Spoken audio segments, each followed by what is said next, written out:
Baik semuanya, salam sejahtera untuk kita semuanya. Hari ini kami dari kelompok 4 akan mempresentasikan materi kami yang berjudul Team and Teamwork, yang dimana dari kelompok kami itu terdiri dari saya sendiri, Jessa Alvina, yang kedua ada Vila Desianti, yang ketiga ada Muhammad Gali Fajar Agung, dan yang terakhir ada Syafira Octaviani.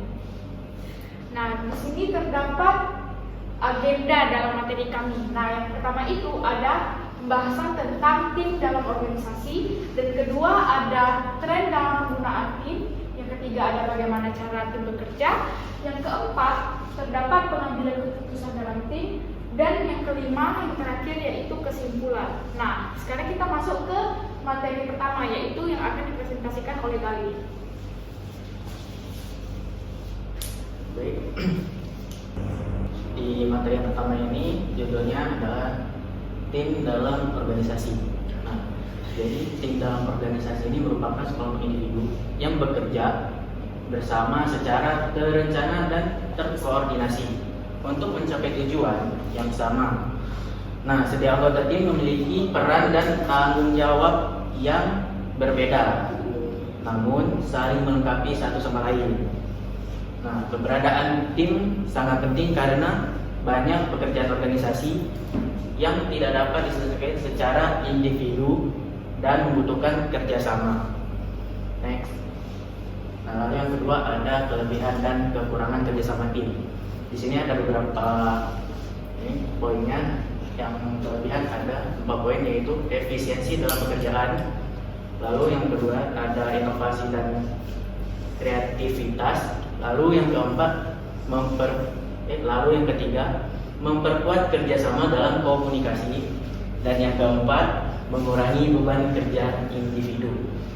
Lalu masuk ke kekurangannya, yaitu konflik dalam tim dan pengambilan keputusan bisa lebih lambat.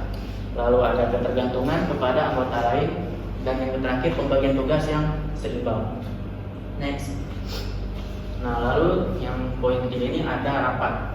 Nah, rapat ini merupakan sarana utama komunikasi dan koordinasi dalam tim organisasi yang digunakan untuk berbagi informasi, mendiskusikan masalah, dan mengambil keputusan. Nah, namun rapat seringkali menjadi tidak efektif karena tidak memiliki tujuan dan agenda yang jelas, melibatkan terlalu banyak peserta, serta tidak menghasilkan keputusan yang konkret. Next. Lalu di poin yang keempat ini ada organisasi sebagai jaringan kelompok. Nah, organisasi sebagai jaringan kelompok adalah suatu konsep yang memandang organisasi sebagai kumpulan berbagai kelompok atau tim kerja yang saling terhubung dan saling bergantung satu sama lain. Setiap kelompok memiliki peran, tugas, dan keahlian yang berbeda, namun bekerja secara terkoordinasi dan untuk mencapai tujuan organisasi. Nah, interaksi antar kelompok terjadi melalui proses komunikasi, kerjasama, dan pertukaran informasi, sehingga kinerja satu kelompok dapat mempengaruhi kinerja kelompok lainnya. Baik, sekarang kita akan membahas tentang tren dalam penggunaan tim. Nah, tren dalam penggunaan tim adalah perkembangan dan perubahan cara organisasi dalam membentuk serta memanfaatkan tim kerja untuk menyesuaikan diri dengan tuntutan lingkungan kerja yang semakin kompleks, dinamis, dan kompetitif, dengan menekankan kolaborasi, fleksibilitas, serta tanggung jawab bersama dalam mencapai tujuan tertentu dalam suatu organisasi. Nah, singkatnya, tren dalam penggunaan tim ini adalah suatu tim itu bekerja sama untuk membentuk suatu tujuan tertentu.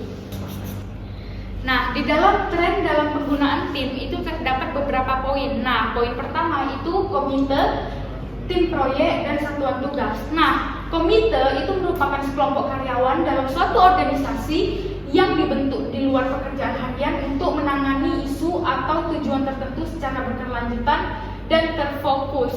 Nah, jadi tim komite ini itu tuh dibentuk dari berbagai divisi menjadi suatu kelompok untuk mencapai tujuan tertentu. Nah, misalnya itu Vila sebagai admin, Vira sebagai kasir, dan Galih sebagai staf gudang. Nah, mereka itu dari 3 divisi yang berbeda dan dibentuk dalam suatu kelompok, misalnya kelompok K3 untuk mencapai suatu tujuan. Nah, kelompok K3 ini akan dibuat secara berketerlanjutan dan maksudnya itu dipakai secara berketerlanjutan. Nah, sedangkan tim proyek atau satuan tugas itu ada sekelompok kerja sementara dari divisi yang berbeda dalam suatu tujuan yang sama.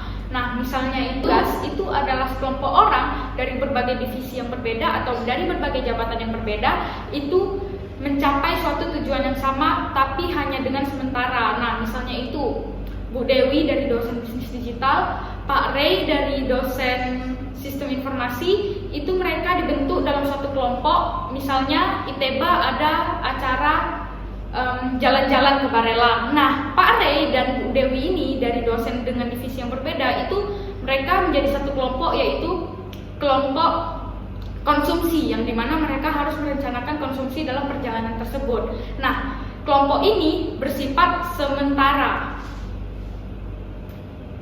Nah, selanjutnya ada tim lintas fungsi. Nah, tim lintas fungsi ini merupakan tim kerja yang terdiri dari anggota dari berbagai unit fungsional yang bekerja sama untuk mencapai tujuan bersama. Nah, kalau misalnya dulu toko Vira Butik itu mempekerjakan semua karyawan, kayak misalnya Galih sama Vila itu membuat dari nol sampai batik jadi, itu sekarang Vira membagi karyawannya. Misalnya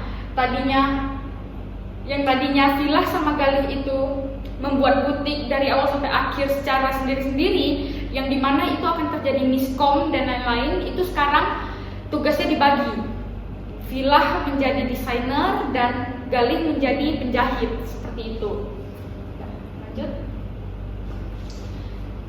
Selanjutnya ada tim yang mengelola diri sendiri. Nah, tim yang mengelola diri sendiri ini adalah kelompok kerja yang memiliki tingkat kemandirian tinggi tanpa pengawasan langsung dari supervisor. Nah, ini nih adalah sekelompok orang yang bekerja sendiri tanpa diatur oleh supervisor. Misalnya itu Galih kerja di properti. Nah, Galih ini itu kerjanya secara mandiri, secara kayak yang bisa mengawasi dirinya sendiri tanpa memerlukan bantuan dari supervisor.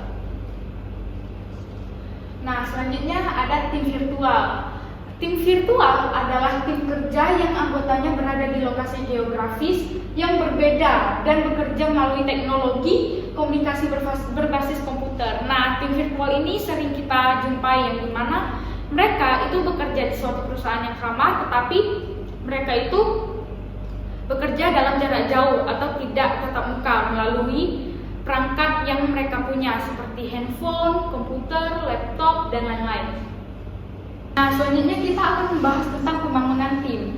Pembangunan tim adalah proses terencana untuk menganalisis dan meningkatkan efektivitas dalam sebuah tim. Nah, misalnya Villa itu sebagai sales properti dan melakukan penjualan tiap bulannya. Nah, Villa ini sekarang dalam akhir tahun itu dia mengevaluasi kinerjanya. Selama 1 tahun terakhir aku cuma bisa ngejual 15 rumah. Kok teman-teman aku bisa ya ngejual sampai 25 rumah? Nah, Villa ini mengevaluasi, dan dia ini mengevaluasi bisa sama supervisornya, bisa sama manajernya. Nah, Villa ini mengevaluasi apa yang harus aku bangun ke depannya agar aku bisa mencapai target yang lebih banyak lagi. Seperti itu. Nah, selanjutnya ada bagaimana cara tim bekerja yang akan dibahas oleh Villa Desianti. Oke, selanjutnya ada bagaimana cara tim bekerja. Cara tim bekerja itu melalui proses kerjasama antar anggota untuk mencapai tujuan bersama. Secara umum, cara tim bekerja adalah menentukan tujuan pembagian peran dan tugas, komunikasi yang efektif, kerjasama dan koordinasi, pengambilan keputusan bersama, dan evaluasi kerja. Oke, selanjutnya itu ada masukan tim. Masukan tim adalah pendapat, saran, kritik, atau ide yang diberikan oleh anggota tim kepada individu atau kelompok. Beberapa masukan penting yang mempengaruhi efektivitas tim antara lain adalah yang pertama itu karakteristik anggota. Karakteristik anggota itu adalah sifat, sikap, dan kemampuan yang sebaiknya dimiliki oleh setiap tim. Contohnya kayak bertanggung jawab dengan tugas yang telah diberikan, disiplin, komunikatif, kooperatif, jujur, dan saling menghargai. Yang kedua itu adalah sumber daya dan lingkungan kerja. Sumber daya itu adalah segala sesuatu yang digunakan untuk mendukung pekerjaan, seperti sumber daya manusia, peralatan, waktu, dana atau biaya, dan informasi. Lingkungan kerja itu adalah keadaan atau suasana di sekitar tempat kerja yang memengaruhi cara seseorang bekerja. Misalnya ruang kerja yang bersih dan nyaman, hubungan antar anggota yang baik, aturan dan tata tertib yang tersusun dengan terstruktur, suasana kerja yang tenang, aman, dan kondusif. Terus yang ketiga ada sifat tugas. Sifat tugas adalah karakter atau ciri khas dari suatu tugas yang menunjukkan bagaimana tugas tersebut harus dikerjakan. Contohnya individu itu dikerjakan oleh diri sendiri tanpa bantuan orang lain. Yang kedua ada kelompok, dikerjakan secara bersama-sama dengan anggota tim. Yang ketiga terstruktur, memiliki aturan, langkah, dan batasan yang jelas. Yang keempat tidak terstruktur, lebih bebas atau menekankan kreativitas. Nah, yang keempat atau terakhir itu ada ukuran tim. Ukuran tim adalah jumlah anggota yang terlibat dalam satu tim. Misalnya kayak juri itu ganjil. Jadi dia bisa memungut satu suara itu tanpa adanya seri. Jadi misalnya juri tersebut milih Vira, milih Galih. Jadi salah satu itu bisa milih antara Vira atau Galih. Baik, yang selanjutnya itu ada tahap pengembangan tim. Tahap pengembangan tim adalah proses atau langkah-langkah yang dilalui sebuah tim sejak terbentuk hingga mampu bekerja secara efektif. Pada tahapan pengembangan tim memiliki 5 tahap, yaitu yang pertama ada tahap pembentukan atau forming. Tahap pembentukan atau forming itu tahap awal pengembangan tim ketika anggota tim baru dibentuk dan mereka harus memulai untuk saling mengenal satu sama lain. Yang kedua itu ada tahap konflik atau storming. Tahap konflik ini adalah tahap dalam pengembangan tim ketika memulai atau munculnya perdebatan atau munculnya ulang. Yang kedua ada tahap konflik atau storming. Tahap konflik ini adalah dalam pengembangan tim ketika mulai muncul perdebatan atau perbedaan pendapat. Yang ketiga ada tahap penyesuaian atau norming. Yang tahap ketiga ini tahap dalam pengembangan tim ketika anggota mulai menerima perbedaan dan menyesuaikan diri dalam anggota tim. Yang keempat ada tahap kinerja atau performing. Tahap kinerja adalah tahap dalam pengembangan tim ketika tim itu mulai bekerja secara efektif dan produktif untuk mencapai tujuan dari perusahaan tersebut. Yang kelima ada tahap pembubaran atau adjourning. Adjourning ini adalah tahap akhir dalam pengembangan tim ketika tugas atau tujuan tim itu sudah selesai. Jadi mereka akan dibubarkan karena tujuan yang mereka capai itu telah selesai. Nah, yang selanjutnya itu ada norma dan tingkat kekompakan. Norma adalah aturan nilai atau kesepakatan yang berlaku dalam tim dan disetujui oleh semua anggota. Sedangkan tingkat kekompakan adalah seberapa erat, solid, dan bersatu hubungan antar anggota tim. Pada norma dan tingkat kekompakan ini memiliki cara mengelola, yaitu yang pertama, cara mengelola norma tim. Cara mengelola norma tim itu bertindaklah sebagai teladan yang baik atau anggota yang baik. Jadi suatu tim tersebut tidak akan bubar lah, atau istilahnya susah untuk dikerjakan. Terus yang kedua, berbuat perilaku yang diinginkan dengan imbalan. Misalnya kita mau imbalan lebih, perilaku kita harus baik juga. Peran tugas adalah peran yang berfokus pada penyelesaian pekerjaan dan pencapaian tujuan tim, sedangkan peran pemeliharaan adalah peran yang berfokus pada menjaga hubungan dan kekompakan tim. Pada peran tugas dan pemeliharaan, contoh peran tugas itu memberi ide atau solusi, terus mengumpulkan dan mengelola data, mengatur pembagian tugas, menyelesaikan pekerjaan tepat waktu. Sedangkan contoh peran pemeliharaan, menjaga suasana kerja tetap baik, mendorong dan memotivasi anggota tim, menyelesaikan konflik, menghargai pendapat anggota lain. Nah, selanjutnya ada jaringan komunikasi. Jaringan komunikasi adalah pola atau cara penyampaian informasi antar anggota dalam suatu kelompok atau tim. Yang berarti jaringan komunikasi menjelaskan siapa berbicara dengan siapa dan bagaimana informasi mengalir dalam tim. Jaringan komunikasi juga memiliki beberapa jenis, yaitu yang pertama ada rantai atau chain.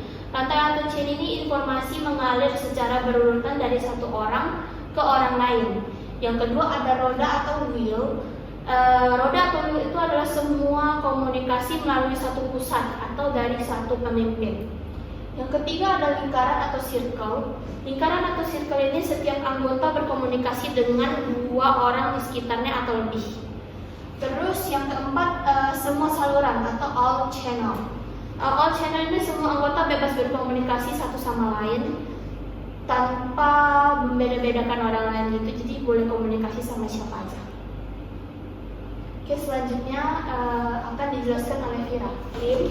Jadi pengambilan keputusan itu merupakan salah satu proses paling penting dalam kerja kelompok atau tim karena menentukan pilihan terbaik di antara berbagai alternatif. Tim yang efektif biasanya menggunakan beragam metode pengambilan keputusan sesuai dengan jenis masalah yang dihadapi. Selanjutnya ada cara-cara pengambilan keputusan. Yang pertama itu ada keputusan dengan kurangnya respon.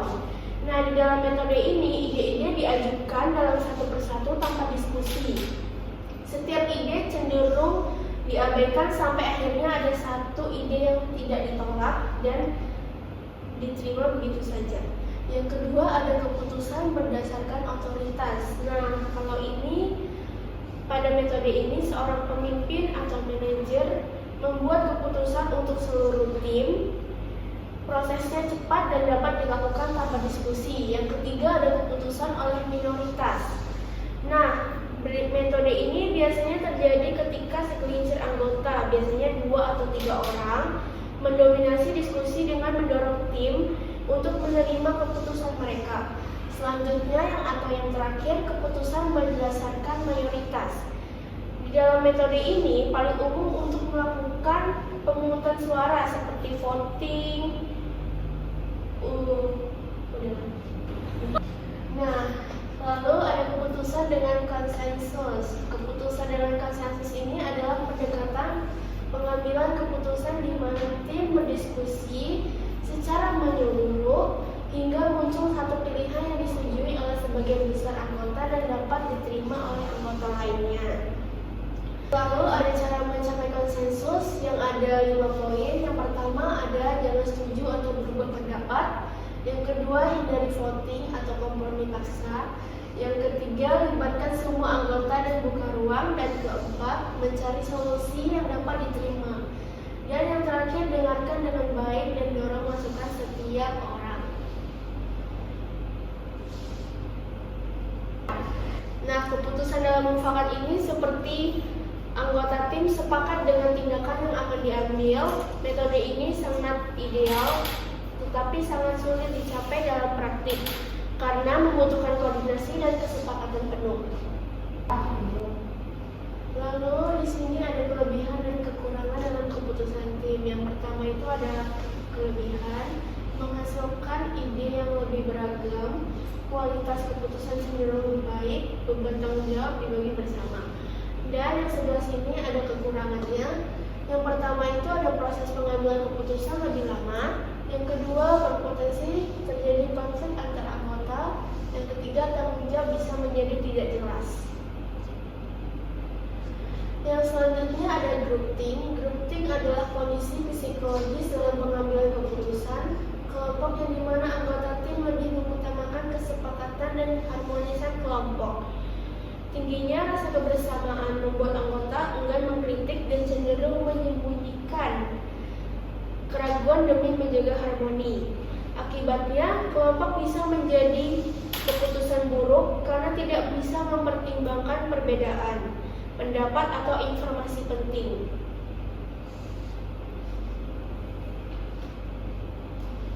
Cara menghindari groupthink bisa dilakukan dengan 3 poin ini. Yang pertama, mendorong anggota untuk berpikir kritis dan berani berbeda pendapat. Nah, untuk mencegah ini, pemimpin tidak harus selalu hadir dalam diskusi agar anggota lebih bebas menyampaikan pendapat. Lalu yang kedua, memberikan kesempatan yang sama bagi semua anggota untuk menyampaikan ide. Yang ketiga, menghindari dominasi pemimpin atau anggota tertentu.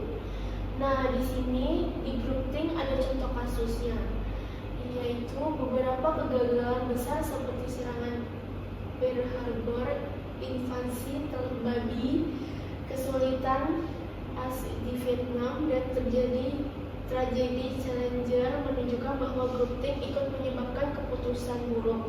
Namun, jenis menekankan bahwa jika gejala groupthink terdeteksi sejak awal, pemimpin dapat mencegah dampak negatif melalui tindakan yang cepat dan proaktif. Lalu yang terakhir ini ada kesimpulan dari keseluruhan. Teams dan teamwork memiliki peran penting dalam organisasi karena memungkinkan anggota dengan kemampuan dan sudut pandang yang berbeda untuk bekerja sama dan mencapai tujuan. Kerjasama tim yang efektif dapat meningkatkan kualitas keputusan, kreativitas, serta kinerja organisasi secara keseluruhan. Namun, keberhasilan teamwork tidak terjadi secara otomatis, melainkan membutuhkan komunikasi yang terbuka, kepercayaan antar anggota, pembagian tugas yang jelas, serta kepemimpinan yang mampu mengelola perbedaan pendapat. Jika tidak dikelola dengan baik, maka kerja tim dapat menimbulkan masalah seperti konflik dan dominasi individu dan grup tim. Sekian presentasi dari kami. Maaf jika ada salah kata ataupun ucapan. Terima kasih.